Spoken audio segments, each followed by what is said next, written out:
விஜய் வந்தால் சந்தோஷப்படலாம் இல்லையா? அவர் வித்தியாசமாக பண்ணுவான்னு தான் ஓட்டு போட்டிருக்கீங்க. இது வந்து மாற்றம் என்பது உலகத்தை தவிர்க்க முடியாத விஷயம். சாகும்போது சொத்தே அவருக்கு ஒரு தலையணை கடையில் ஒரு 140 ரூபாய் 4 ஜோடி சட்டை 2 ஜோடி 5-6 புத்தகம் செருப்பு. இதுதான். அப்படிப்பட்ட காமராஜர் நீங்கள் துவக்கடிச்சிங்களே, அது ஏன் துவைக்கணும் உங்களுக்கு? அப்போ காமராஜர் தேவையில்லை, மாற்றம் வேணும். நீங்கள் என் பையன் என் பேரன் ஓட்டு போட்டுருக்கான், அவன் பேரன் தான் அடுத்த வாழ போகிறவன், நான் 5 வருஷம் அது சேர்த்து போக போகிறேன். அந்த தலைமுறைக்கு வந்து எங்களுக்கு ஒரு சரியான தலைவன் முடிவு பண்ணும்போது அதை தப்புன்னு சொல்லுங்க. நீங்கள் யாரு? அவரவர்கள் பேசும் வார்த்தை அவரவர்களுக்கே சொந்தமானது, அடுத்தவர்களுக்கு அல்ல. 40 வயசுக்கு அப்புறம் உனக்கு எல்லாம் ஜீரணமாகாது. உனக்கு அவன் டக்குன்னு ரசஞ்சாரம் மோசாரத்துக்கு போயிடுவான். இவங்க வந்து பெரிய சொன்ன மாதிரி 95 வயசு ஆடு மாடு கோழி சாப்பிட்டு ஜீரணம் பண்ண முடியாம 95 வயசுல ஆடு மாடு கோழி எல்லாம் பெரிய வந்து அசைவம் அவர் சமூக நீதியை தான் மெயினா அதை சொன்ன அசைவம் சாப்பிட சொல்லியிருக்காங்க. நம்ம வந்துட்டு இருக்கு டோப்புங்கிறானுங்க. அது என்னன்னே தெரியாது எனக்கு, தெரியாது. ஏதோ நாக்குங்கெல்லாம் வச்சுக்கலாம் சொல்லலாம். அதில் என்னன்னு சத்தியமா தெரியாது. மன்னிச்சிருங்க. அதாவது எங்கிட்ட கேட்டால் தப்பா போயிடும். சென்னைக்கு பிறகு வந்து எல்லா மருத்துவ வசதியில் உள்ள ஒரு ஊர் கோவை தான். மதுரையில் ட்ரை பண்ணுறாங்க அங்காங்க. பட் இருந்தால் கூட கோவை வந்து இவர் கேஜி ஹாஸ்பிட்டலில் இவர் அது மாதிரி டாப்பால் 52 வருஷங்கிறாரு. நான் கல்யாணம் பண்ண வருஷம் அது 74 ஆரம்பித்து 52 வருஷமாக அவங்க பண்ணிகிட்ருக்காங்க. அது இமேஜினாக பண்ண முடியல. இவர் சிரிச்சிட்டே பேசுகிறார், பெரிய கொடையாளி, 350 கோடி தான தர்மம் பண்ணேன் அப்படிங்கிறாரு. ரொம்ப இமினன்ட் மேன்.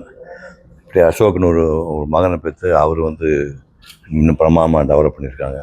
கோவை மெடிக்கல்ஸ்லாம் இதுக்கப்புறம் வந்தது தான். இப்போ வந்து இவர் வந்து கிட்டத்தட்ட என்னை விட ஒரு 1.25 வருஷம் சின்னவர்.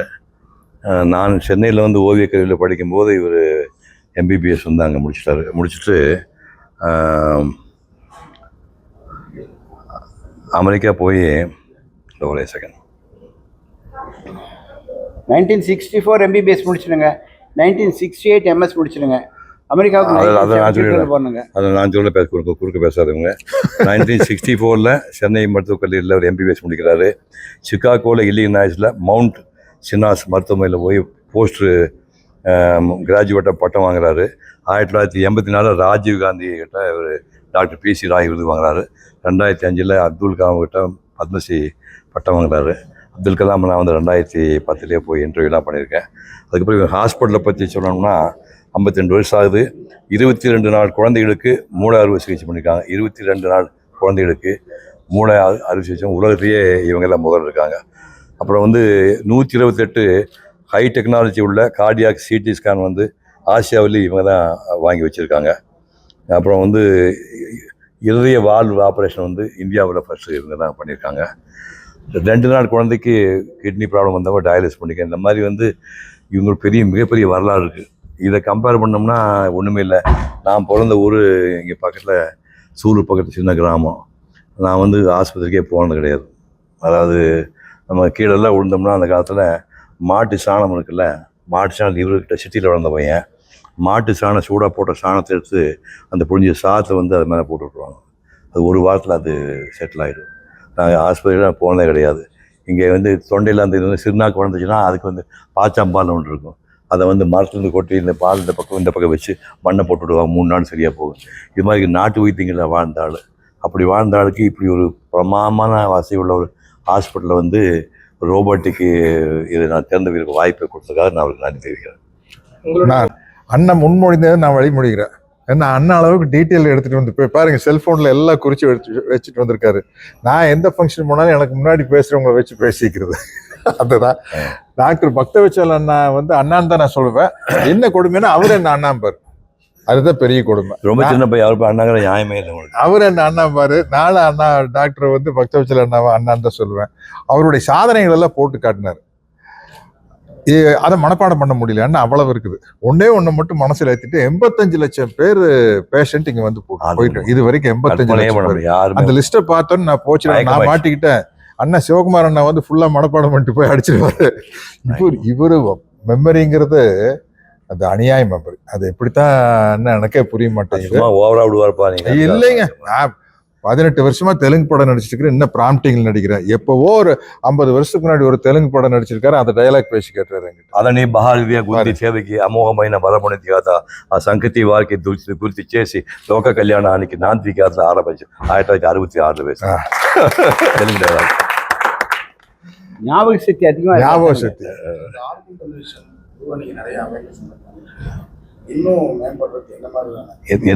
ஆர்கன் டொனேஷனு, உடல் உறுப்பு தானங்கள் இன்னும் மேம்படுறதுக்கு என்ன பண்ணலான்னு கேட்குறேன். உடல் உறுப்பு தானம் பண்ணுறதுக்கு முதல்ல நாம் உடம்பை நல்லா வச்சுக்கணும். நீங்கள் உடம்பு நல்லா வச்சுருந்தா இன்னொருத்தருக்கு தானத்துக்கு ஏன் போகணும்? இப்போ உங்களுக்கு ஒரு நாளைக்கு வந்து காலையிலேருந்து மறுநாளுக்குள்ள 2 லிட்டர் தண்ணி குடிக்க சொல்கிறான். 2 லிட்டர் தண்ணி குடிச்சு ஃப்ளஷோ கிட்னி த்ரூ மவுத்துங்கிறானுங்க. அதை நீங்கள் ஒழுங்காக பண்ணால் உங்களுக்கு கிட்னி பிரச்சனையே வராதில்ல. அப்புறம் எதுக்கு தானத்துக்கு வராங்க? நீங்கள் கண் இருக்குது, கண்ணில் வந்து கம்ப்யூட்டர் உட்காந்துட்டு இப்படியே பார்த்துருக்குறீங்க. அப்போ வேறு படியாமல் இப்போ ஒரு 8 வயசு 10 கூட சோடா பிடி கண்ணாடி போட்டுக்குது. கண்ணில் வந்து ஒரு நீரோட்டம் இருக்குது. கண் ஏன் சிமெண்ட்டும் தெரியுமா? அது இந்த ஷட்டை க்ளோஸ் பண்ணும்போது உள்ள அந்த வாட்டர் சர்ஃபேஸை இப்படி பண்ணுறக்கு அது நீங்கள் இப்படியே பார்த்துட்டு ட்ரை ஆகி போகுது.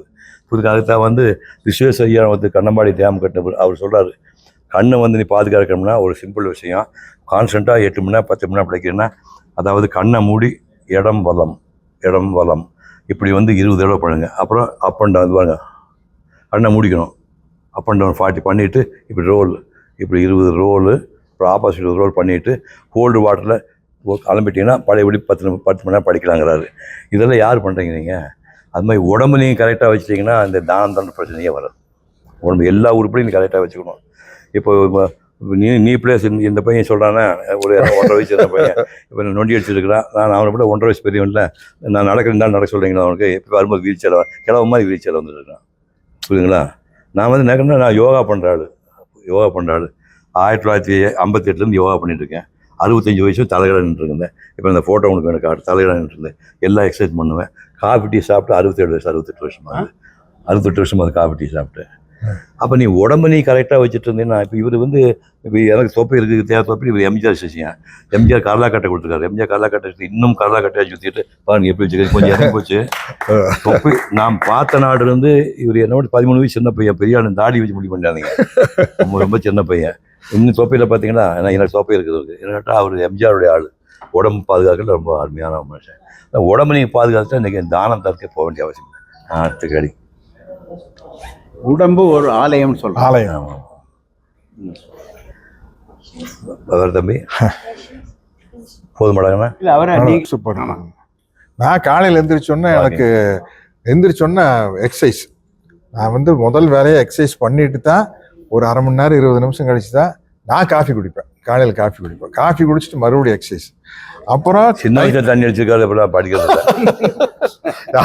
அதெல்லாம் இல்லாம அப்புறம் எப்படிங்க? அதெல்லாம் இப்போ கிடையாது. அது காஃபி டீ அப்படி தண்ணி அடிப்பேன் நான். அது நீங்க நான் யாராச்சும் ஒருத்தர் உங்களை மாதிரி இருக்கும். அதனால என்னை பொறுத்த வரைக்கும் நேரம் கிடைக்கும் போதெல்லாம் எக்ஸசைஸ். ஷூட்டிங் ஸ்பாட்ல இப்ப எங்களுக்கு கேரவான் கொடுத்துடுறாங்க. நான் வந்து கேரவான்குள்ளேயே நடப்பேன். காலையில 9 மணிலேருந்து 6 மணிக்குள்ள ஷூட்டிங். 6 மணி வரைக்கும் ஒரு ஷூட்டிங் ஷெட்யூல்னா ஷூட்டிங் ஷெட்யூல்னா காலையில 9லேருந்து 6 மணிக்குள்ள குறைஞ்சபட்சம் ஒரு 45 நிமிஷம் நடந்துடும் கேரவான்குள்ளேயே. சும்மா பொடி நட. அதுக்காக நல்லா வேகமா நம்ம கவுண்டமணியான சொல்லுவார், நடக்கிறது எப்படி நடக்கணும்னா கடங்கார துரத்துற மாதிரியே நடக்கணும். அப்பதான் வேகமா நடக்குமாமா. முன்னாடி கடங்கார துரத்துற எப்படி இருக்கு? கடன் வாங்கி 3 மாசம் ஆச்சு, வட்டியும் கொடுக்கல அசலும் கொடுக்கல, எங்கடா போறேன்னா நம்ம ஒரு வேகம் போவோம் இல்லைங்க. அப்படி நடக்கணும்னு கவுண்டமணியான சொல்லுவாரு. அது அப்படி இல்லை, அவ்வளவு ஸ்பீடா நடக்க முடியாது. நடப்பேன். மறுபடியும் சாயந்தரம் வந்து ஒரு கொஞ்சம் எக்ஸசைஸ் பண்ணிக்கிறேன். அதனால வந்து எக்ஸசைஸையும் வாழ்க்கையும் தனியா பிரிச்சுக்கிறது இல்லை. எக்ஸசைஸோட சேர்ந்ததுதான் வாழ்க்கை அப்படின்னு வச்சுக்கிறது. முடிஞ்ச வரைக்கும் மனசு சந்தோஷமா வச்சிருக்கணும். இப்போ இந்த சிச்சுவேஷன்ல நம்ம எப்படி மகிழ்ச்சியா இருந்துக்கலாம், எப்படி இருக்கலாம்? அண்ணன் டாக்டர் பக்தவச்சலன் அடிக்கிற ஜோக் எல்லாம் கேட்டு சந்தோஷமா இருந்துக்கலாம். அது மாதிரி வாழ்க்கை அமைச்சுக்கிறது. 1000 கஷ்ட நஷ்டம் இருந்தாலும் இருக்கிற சிச்சுவேஷனுக்குள்ள ஒரு சந்தோஷத்தை தேடிக்கிறது. அதை நம்ம பாலிசி பார்த்து பொறாமப்படக்கூடாதுண்ணா. அது கிடையாதுங்கண்ணா. அது என்ன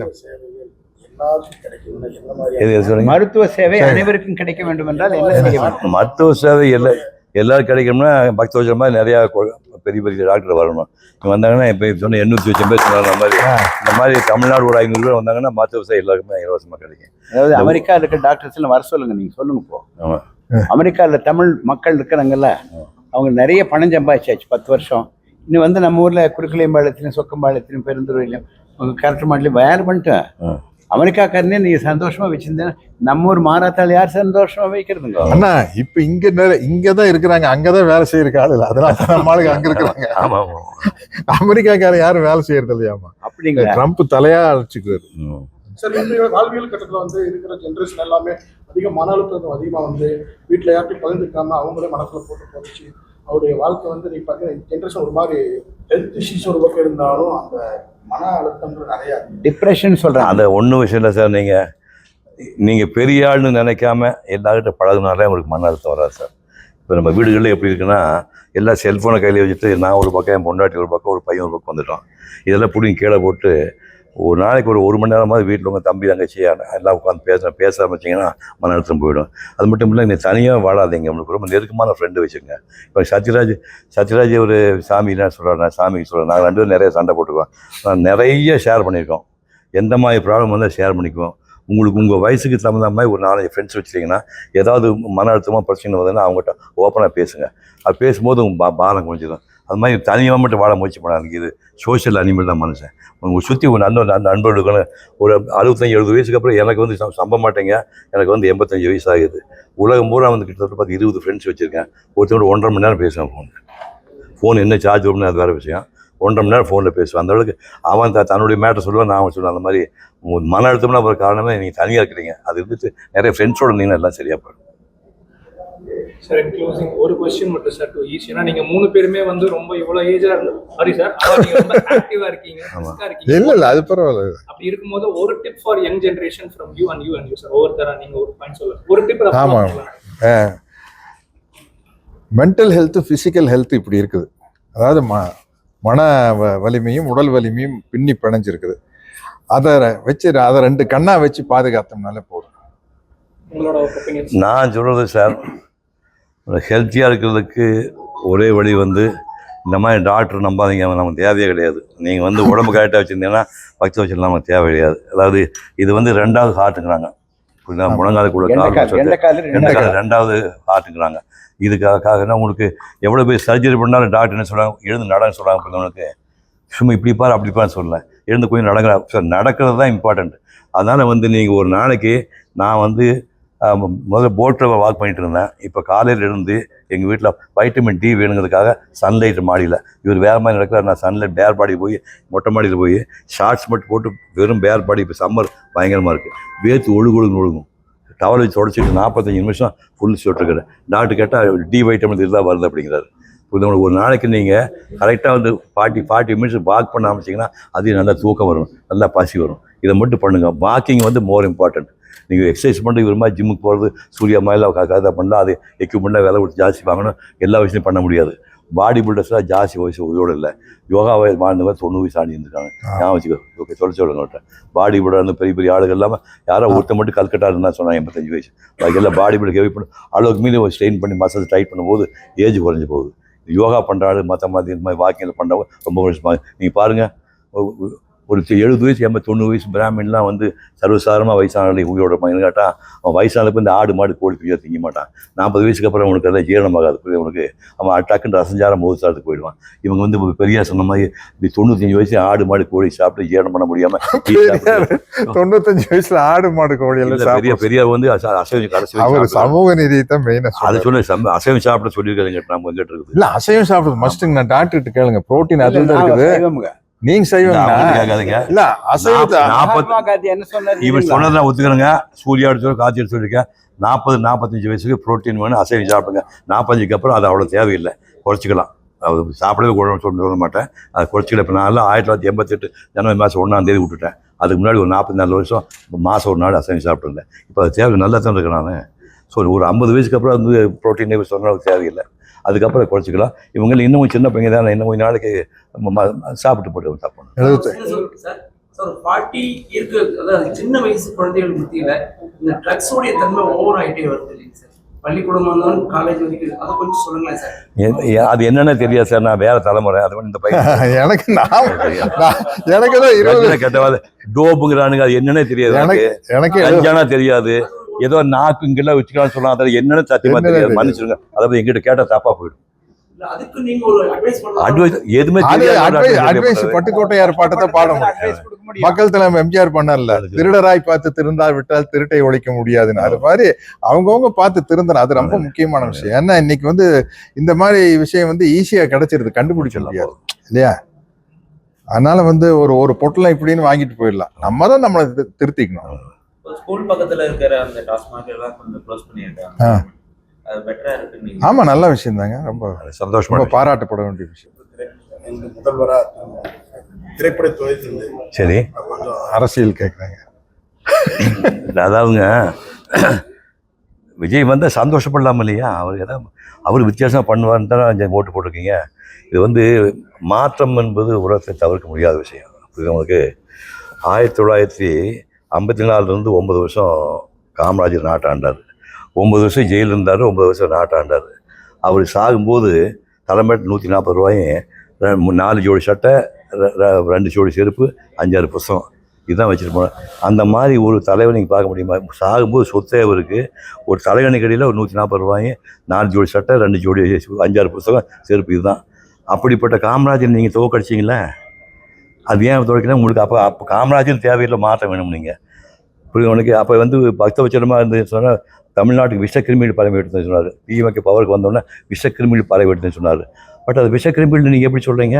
அவங்க 69 வருஷம் வாழ்ந்துருக்காங்கல்ல. திமுக அதிமுக 69 வருஷம் வாழ்ந்துருக்காங்கல்ல. அதுவும் பிடிக்காம தானே இன்றைக்கி வந்து விஜய்க்கு ஓட்டு போட்டிருக்காங்க.